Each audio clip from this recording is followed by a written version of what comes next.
I'm back with a really quick update. My name's Ingrid. As you know, Aaron and I were trying for our baby number 6, and at 10 DPO I got my BFP finally after 3 years of trying. Well, it would be 3 years the end of September. So I got my BFP August the 6th. So it was coming up for that 3 years. And as you know, Aaron was very anxious to sort of put a cut-off date around September, October time. I was getting more and more stressed.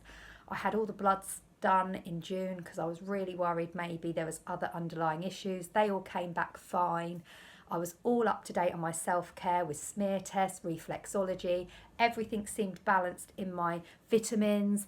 Everything came back really good for my folate checks, absolutely everything. So it was a case of either just keep trying and try and relax, or maybe a duff egg. We just didn't know what was going on. But I took the COQ10 in its purest form, 900 milligrams, along with the DHA Vital capsules, 2 of those a day.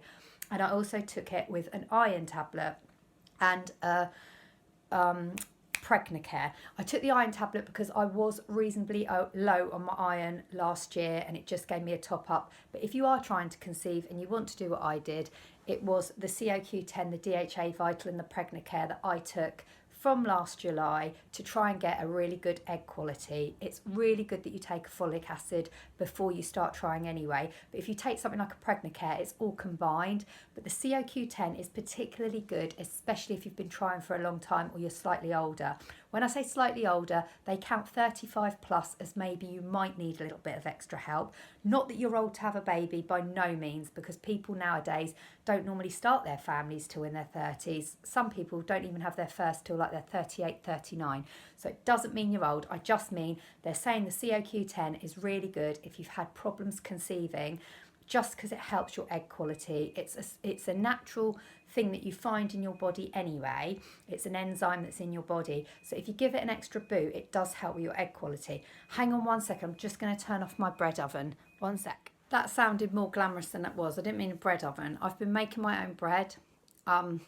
Not for something to do, just to take the smell away from the air, because I've been so sick with smells. Even fresh coffee is disgusting. That's why I haven't vlogged for ages. So by making my own bread, it makes it a different smell, and I quite like it at the moment. So every other day I've been making loaves of bread. Plus I've had the children home. Literally, they've dropped like flies in my family at the moment.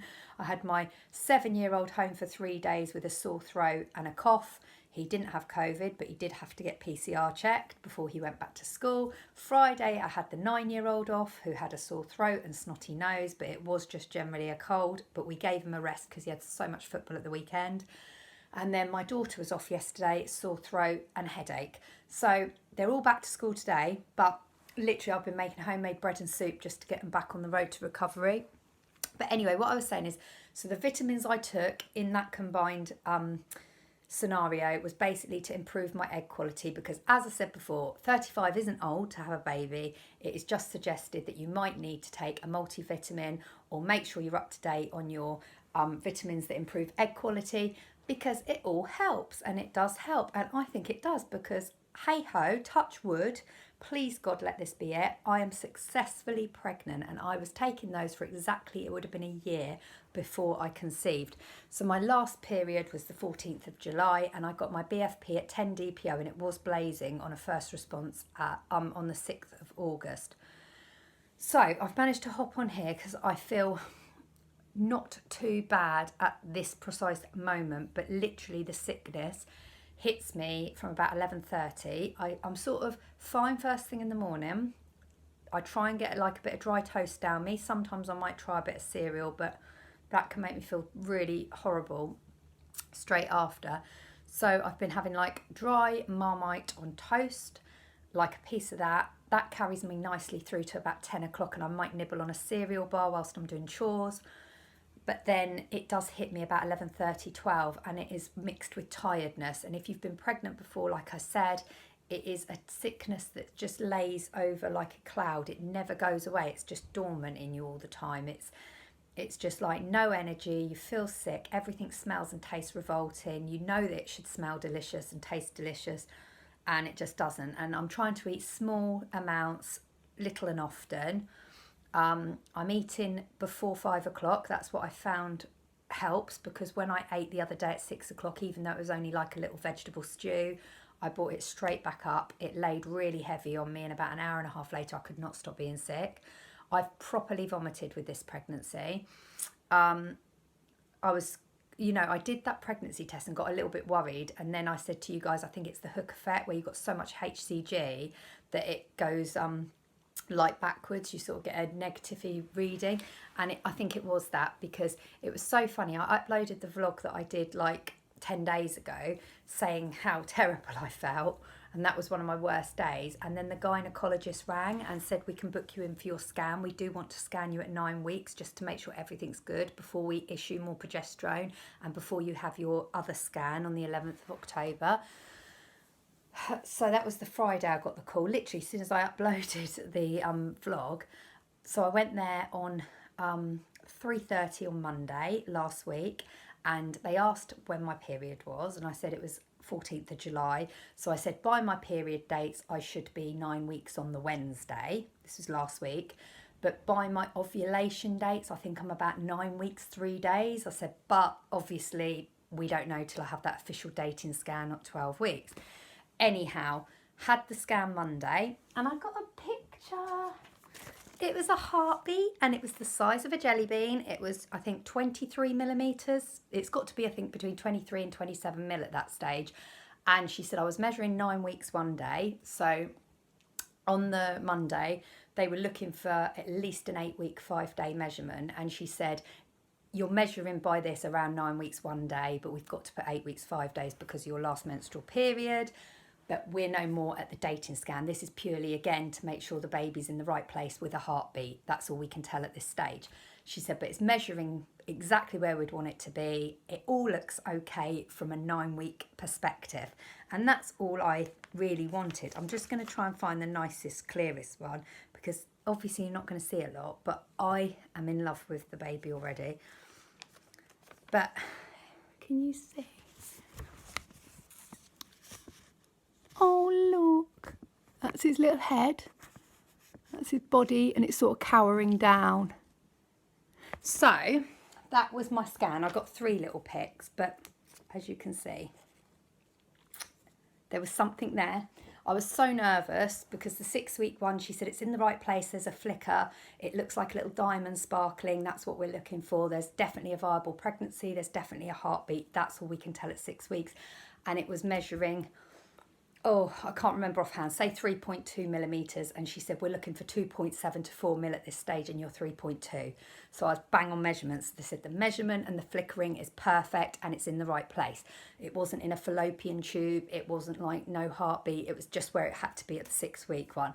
That was what they were expecting. They were expecting me to have anything from 8-week 5 days to 9-week 3 days, that sort of thing, and I came out 9-week 1 day, so that was good. Although on the scan it does say, no, on the printout sheet it said last menstrual period 14th of July, estimated due date 20th of April, and it said gestation 8-week 5 days. That's what it said in the printout sheet, but she actually said to me as she was doing it 3 times, she said, yeah, this is 9 weeks 1 day it's measuring. And then I was like, oh, that's nearer my ovulation. She went, yeah, it's definitely 9 weeks 1 day it's sort of measuring. We're expecting it to be, I think she said something like, I know it's really complicated, but I think they expect it to measure at least 23 millimetres at that stage, and I think I was like 23 point something or 24. Anyway, I didn't bring all the info down because it's upstairs under my bed, because I keep looking at it in like I'm just in awe of it all, honestly. I can't stop looking at the scan picture, I can't stop looking through my notes. I'm just so grateful to God for giving me another chance to have a baby. I'm so excited, but I am so sick. So I've literally felt good for the last 10 minutes and thought I'm going to hop on here because I never will otherwise. I was just going to say, so I've got all unfragranced products. I literally can't use anything now. I can't even have the children near me once they've had a shower. It is that bad. I remember being this bad with all of my pregnancies, with washing, pegging out, I can't even talk about it. But washing, laundry is particularly bad. It doesn't matter whether it's freshly washed or I'm putting on a wash or I'm pegging it out or putting it in the dryer. I don't like that stagnant, warm, what I normally adore. I love fresh bed covers, but I'd happily stay in my bed covers for a week and a half. But I really would. I've just stripped my bed this morning, gone up and put the bed sheet on, and I've got to have a break now before I do the pillowcases. It's that bad. That is how I feel with laundry. So I've bought Ecover, like I said before, I think, and that's available anywhere, online, in Waitrose, anywhere. Chemists, and you get a massive bottle for like £9 and you just use a small amount, and it's fragrance free, allergy free. It smells nothing. My kids are like, Mum, our school uniforms just don't smell of anything, and I'm like, I am so sorry, just bear with, because I can't deal with it. I just can't deal with it. I had to wear a face mask the other day to put away the washing, and then the face mask was making me feel worse. I had all the windows open. Oh, it is terrible. Some people are like it with bakery smells or other smells. I am like it with laundry and perfumes. It's so bad. I don't know whether you guys get the product Simple. It's called Not Coloured, Not Perfumed, but Kind. It's completely fragrance free. I've gone for a good old fashioned block of soap because I had the Sanex, the fragrance free, and I don't know what it was, but it was making me feel sick using it. It was just the whole soapiness, even though it had no smell. I was getting all funny in the shower thinking, ugh, can't stand this. Don't know what it was. So I've gone to a block of soap, which is doing the job fine. I'm just lathering it up, rinsing it off, because I suddenly thought, you know what, I can't keep using just hot water. It's not going to cut the mustard. So yeah, did that. And I've also bought from, I don't know whether you guys follow me at Instagram, Ingy Mum Love, Mum with 2 M's. So it's like my YouTube, but without the A on the end. So Ingy Mum Love, do follow me, request me, and I'll accept you. But I bought a deodorant from the Refillery, local in Havant, and it's all locally sourced goods from small businesses, and it's got no aluminium in this deodorant. It's super, super friendly to your skin and the environment, and I've bought another one of those, and it is scented with lavender and tea tree, but you can't even smell it. It's almost like fragrance free, so I'm using that as a deodorant because I couldn't handle my aluminium free bio one that I always use. So that's what I bought on week 5 of my pregnancy. I think you saw my little upload of that. And I also went there and got a fragrance-free bar of shampoo. I love the idea of a bar of shampoo because I only wash my hair twice a week anyway. But I could not handle shampoo smell at all. And I love the smell of freshly washed hair usually. So all I'm doing is lathering up my hair with the fragrance-free shampoo. And I've managed to get a Simple conditioner, and I can stand that, just a little bit of that on the ends of my hair. It's no smell, and I'm washing my hair twice a week. So shampoo, conditioner, laundry powder, soap, anti-bac spray, got that fragrance free, and I have got a dishwasher, but I've bought some washing up liquid fragrance free just so I can do a little bit, because opening the dishwasher makes me feel so ill. These are all how I'm feeling. I just wanted you to know how I'm feeling. So it sets me off. So my husband is being so lovely at the moment. He pegs out my washing when he's here. He does the dishwasher anyway, because that's his like little set job. But yeah, that is how I'm feeling. And it takes me extra time now to hoover. Instead of doing the hoovering, which takes me an hour and a half in one go, I'm literally doing little bits and pieces. And that's how I'm coping at the moment. So last Monday, the scan went well. I had my booking in appointment on the Thursday last week. Mandy, my midwife, who delivered all of mine but one, came, and she did all my filling in of my, heritage and all what they have to do, and your babies before, etc., etc. It's just a booking in to take details, and then she was meant to take bloods. It didn't come out of my arm, so I had to go to pathology the next day. Had a really rude encounter with the woman at pathology in the hospital. She said, I took my little 9-year-old along because he was off school, and I said, oh, he's just got a headache. So she said, oh, why is he off? I went, oh, he's got a headache. I said, he's not contagious, just got headaches. I've had to bring him with me. I haven't got childcare. And she went, oh, is this going to be your second baby? And I went, oh, no, it's my 6th. And she went, have you got a job? That's what she said. Have I got a job? To which I replied, yes, I work for my husband. He runs a successful gas engineering company. Oh, right, okay.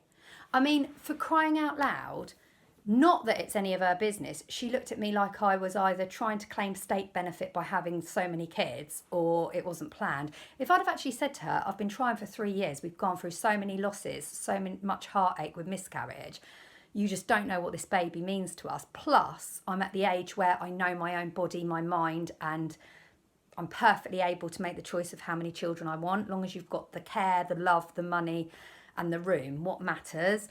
I thought it was really rude, but she was pretty like point blank with me. But then she was like it anyway. She was rushing around the pathology lab.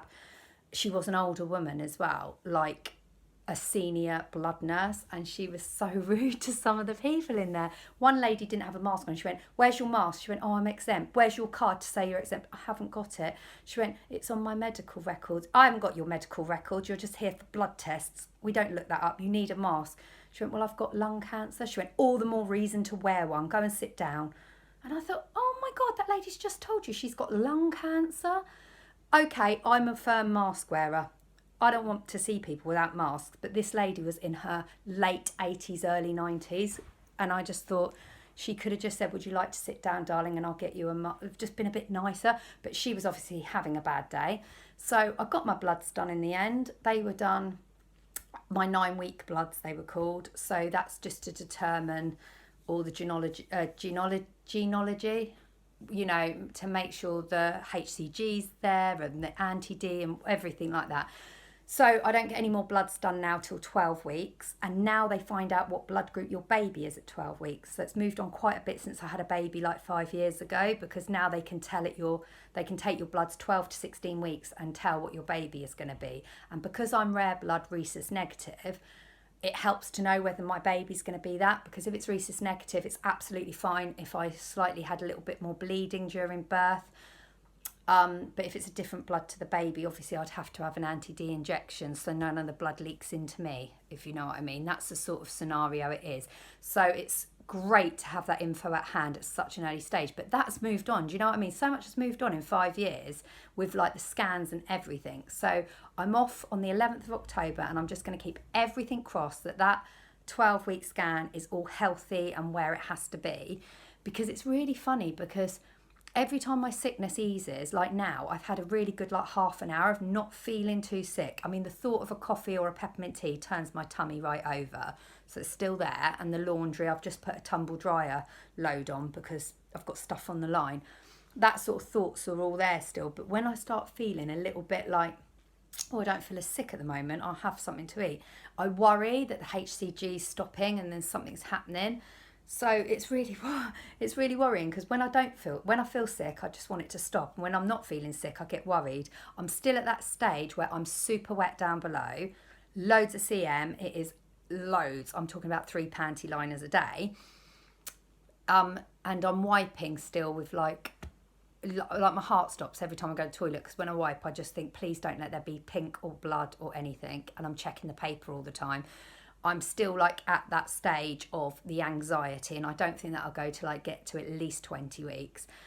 I just don't think I will, even though I've never made it this far on in my TTCing for 3 years, in the 3 years that I've tried. So I hope that does all pan out, my scan on the 11th. I'm not taking anything for granted. I am grateful that I'm getting this opportunity to be pregnant again. I'm over the moon. I'm trying to just absorb every drop of happiness along with the sickness. But I am feeling shockingly shit. I can't clean my teeth. I have to clean my teeth so quickly with warm water in the evening. I can't stomach mint toothpaste in the evening. I was like that last time. I vlogged when I was like 9-10 weeks last time, and I was exactly the same. So I sort of brushed my teeth with the smallest amount of toothpaste in the morning, rinse with water, and then I'm like, thank God that's over. Thank goodness. And then when I go to bed, I go to bed so early at the moment just because I know if I sleep, the sickness stops. So I'm going up at like 7:30, 8 in the morning. 8 at night, sorry, 7:30, 8 at night. Instead of like my usual 9:30, which is still really early. The kids are like only just in bed and they're like, Mum, why are you in bed now? And I'm like, oh, I just feel terrible. And I just think if I watch a bit of TV and sort of close my eyes, the sickness stops. So yeah, some days are better than others, but sickness is real. Tiredness is real. CM is in abundance. They're my symptoms. I'm still on the progesterone. I've got given another prescription and I finish it 15-16 weeks. Why I say dash is because she said you should take up to 16 weeks. I said to her, I think I've only got enough now with that prescription to keep me going 15 weeks, 4 days, 3 days. She went, that's fine. 15 weeks, 16 weeks is absolutely fine. We just need it until the placenta takes over, and that normally happens 12, 13 weeks, so we're covering our back anyway. So that was from the gynecologist who originally let me go for the progesterone. So I don't know, perhaps I had duff eggs before and the COQ10 worked, perhaps the progesterone wasn't correct and the progesterone worked, perhaps both of those factors worked, or who knows, perhaps I had shitty eggs and then one good one came along, or Aaron had some shitty sperm and one good one came along, or maybe every time I was doing it, the other times I just didn't get the timings right. I don't know, but I had a lot of factors to play with success in this one. I had the COQ10, the progesterone, I've had this Clear Blue fertility monitor. I have tried every avenue to try and secure a happy, healthy pregnancy. So I'm just praying to God that if I stay hydrated and healthy through this pregnancy, it all pans out. I've stopped taking my DHA Vital, reason being I was going to carry it on. I was going to carry on with that. And as you know, I carried on the COQ10, sort of. I went to 2 capsules a day in week 1 of the pregnancy. Then I cut it down to 1 COQ10. And at about 6 weeks pregnant, I stopped the COQ10 completely and just took the 2 squishy capsules of DHA Vital and the Pregnacare. I stopped the squishy capsules 2 weeks ago because they were making me vomit, and literally the thought of taking them was horrible, and they kept repeating on me, which I've never had. They're not like that. So I've just thought, you know what, I'm just taking a Pregnacare now, and if I need iron later on in the pregnancy, I can take that. But I stopped taking the iron tablet as well because that was making me really sick. And Maggie, who follows me on here, hi Maggie, she suggested to stop taking it because it made her feel a lot better, and I did, and it did make me feel a bit better.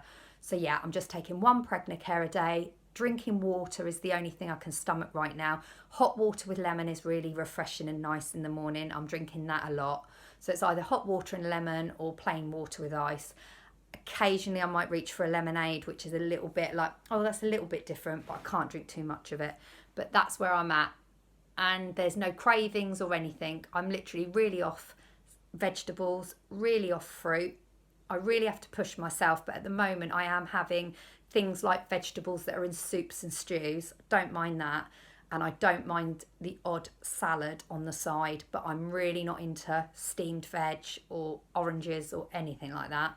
So hopefully that'll all come back soon. And peanuts and all that, can't stomach all of that.